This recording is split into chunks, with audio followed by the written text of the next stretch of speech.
Hello friends, welcome back to Nisha's diary world. இன்னைக்கு நம்ம வீடியோவில் ரொம்பவே ஆரோக்கியமான ஹெல்த்தியான ஒரு பிரேக்ஃபாஸ்ட் ரெசிபி தான் செய்ய போகிறோம்.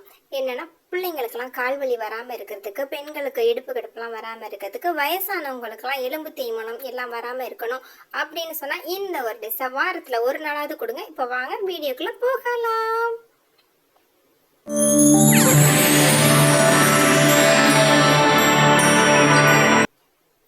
இப்போ நம்ம உளுந்து களி தான் ஃப்ரெண்ட்ஸ் செய்ய போகிறோம். அதுக்கு நான் உளுந்து பச்சரிசியும் எடுத்திருக்கேன். இந்த பச்சரிசி தான் ஃப்ரெண்ட்ஸ் எடுத்திருக்கேன். இப்போ நம்ம உளுந்து ஒரு சுண்டு எடுக்கிறோம் அப்படின்னு சொன்னால் பச்சரிசி அரை சுண்டு எடுத்தால் போதும். இப்போ பாருங்கள், ஒரு சுண்டு உளுந்து நான் எடுக்கிறேன் ஃப்ரெண்ட்ஸ்.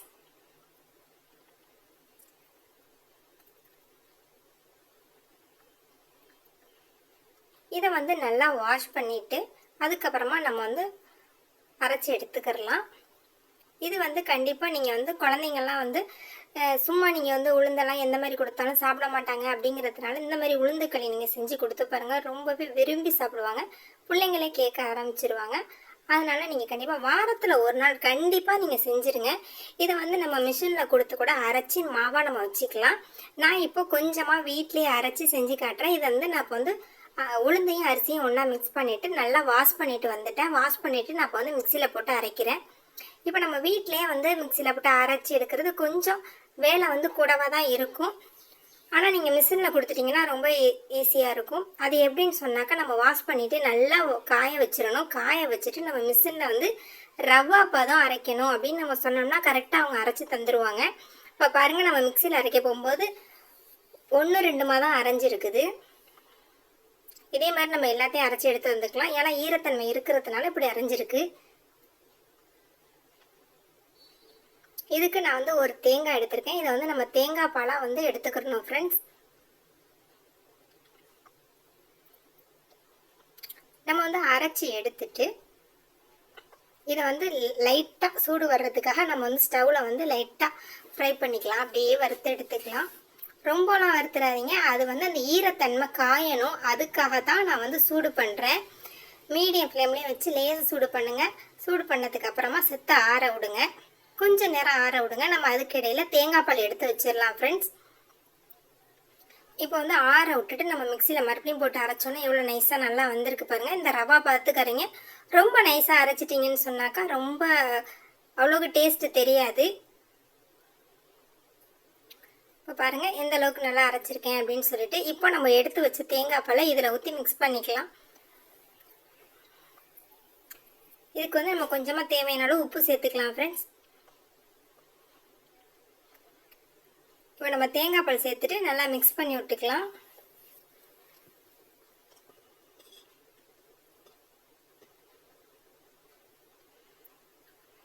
நல்லா மிக்ஸ் பண்ணிவிட்டு அதுக்கப்புறமா நீங்கள் தண்ணி சேர்த்துக்கிறங்க. நான் 3 தேங்காய் பால் எடுத்திருக்கேன் ஃப்ரெண்ட்ஸ். எடுத்து எல்லாத்தையுமே நான் சேர்த்துட்டேன் இந்த உளுந்து மாவோடு சேர்த்து. நீங்கள் வெறுமனே உளுந்து மட்டும் சேர்க்கக்கூடாது. சேர்த்திங்கனாக்கா அந்தளவுக்கு களி பெர்ஃபெக்டாக வராது. கண்டிப்பாக பச்சை அரிசி சேர்க்கணும். புழுங்கரிசி சேர்த்துறாதீங்க, பச்சரிசி தான் சேருங்க. இப்போ தேங்காய் பால் ஊற்றி கரைச்சிட்டு நம்ம இப்போ வெறும் தண்ணி இருக்குல்ல, அது நம்ம சேர்க்குறோம். நார்மல் வாட்டர் தான் சேர்க்குறோம். சேர்த்து கட்டிகள் இல்லாமல் நல்லா கரைச்சி எடுத்துக்கிறணும் ஃப்ரெண்ட்ஸ். கண்டிப்பாக நீங்களும் இதை மாதிரி செஞ்சு பாருங்கள். பிள்ளைங்க, பெரியவங்க, நீங்கள் எல்லாருமே சாப்பிட்டு பாருங்கள் எப்படி இருக்குது அப்படின்னு சொல்லிட்டு எனக்கு கமெண்ட் பண்ணுங்கள் ஃப்ரெண்ட்ஸ். இப்போ பாருங்கள் எந்த அளவுக்கு தண்ணியாக கரைச்சி எடுத்துருக்கேன்ட்டு. இதுக்கு பக்குவம்னு சொன்னாக்கா அப்படிலாம் பக்குவம்லாம் ஒன்றும் கிடையாது. தண்ணியாக கரைச்சி எடுத்துக்கணும். ஏன்னா வேகணும்ல உளுந்தும் அரிசியும். நம்ம கரைச்சி எடுத்துகிட்டு இப்போ ஸ்டவ் ஆன் பண்ணி இதுக்கு நாம் முட்டை இதுக்கு கொடுக்கணும். அதுக்காகத்தான் முட்டையை நான் சும்மா கரைச்சிட்டேன்னு சொன்னால் பச்சை வாசனையோட அந்தளவுக்கு நல்லா இருக்காதுன்னு சொல்லிட்டு நான் இந்த மாதிரி செய்கிறேன். நல்லெண்ணெய் சும்மா ஊற்றக்கூடாது. அதுக்காக தான் நம்ம நல்லெண்ணெய் எடுத்து கண்டிப்பாக நல்லெண்ணெய் தான் ஊற்றணும் ஃப்ரெண்ட்ஸ்.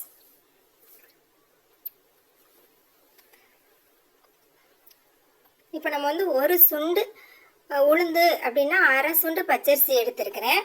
எடுத்து நம்ம மாவை அரைச்சி கரைச்சி வச்சுருக்கோம். இப்போ நான் அதுக்கு 2 முட்டை எடுத்திருக்கேன். நல்லெண்ணெய் தான் ஃபுல்லாகவே ஊற்றிருக்கேன் ஃப்ரெண்ட்ஸ்.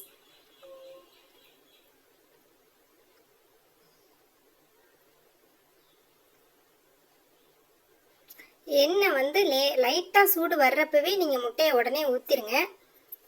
ரொம்ப சூடு வந்துருச்சுன்னா அப்படியே கறி போன மாதிரி போயிடும். இப்போ இதுக்கு கொஞ்சமாக உப்பு சேர்த்துக்கலாம், அந்த முட்டைக்கு மட்டும். இதை நல்லா மிக்ஸ் பண்ணி விட்டுக்கலாம்.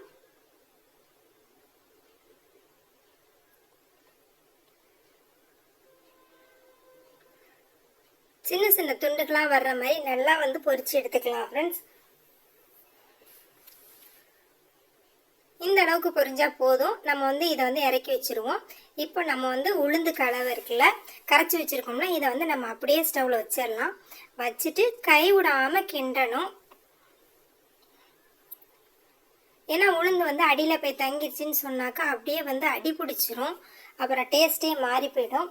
அதுக்காக நீங்கள் வந்து கொஞ்சம் கை விடாமல் கிண்டுங்க. ஃபுல் ஃப்ளேம்லேயே இருக்கட்டும் ஸ்டவ் வந்து.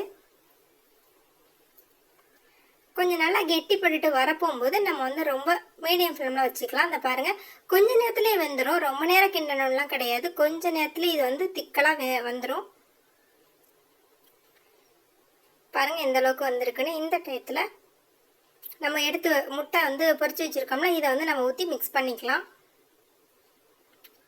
இந்த மாதிரி நமக்கு வந்து மேலே வந்து தெரிக்கும் அந்த வெந்து வரப்போகும்போது. அதனால் நீங்கள் வந்து கண்டிப்பாக மீடியம் லோ ஃப்ளேமில் வச்சுக்கிறங்க. ஸ்டவ்வை வந்து வச்சுட்டு நீங்கள் வந்து முட்டையை அதில் போட்டு நல்லா மிக்ஸ் பண்ணிக்கிறங்க ஃப்ரெண்ட்ஸ்.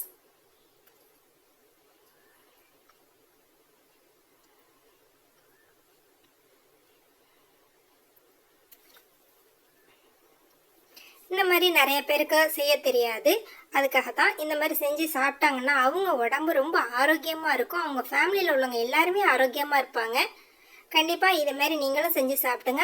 அடுத்தவங்களுக்கும் இதை சொல்லுங்கள், இல்லை ஷேர் பண்ணுங்கள் ஃப்ரெண்ட்ஸ்.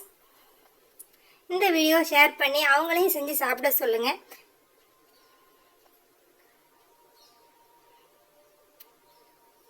கொஞ்சம் திக்கலாக வர்ற வரையும் நம்ம வந்து கிண்டிகிட்டு இருப்போம்.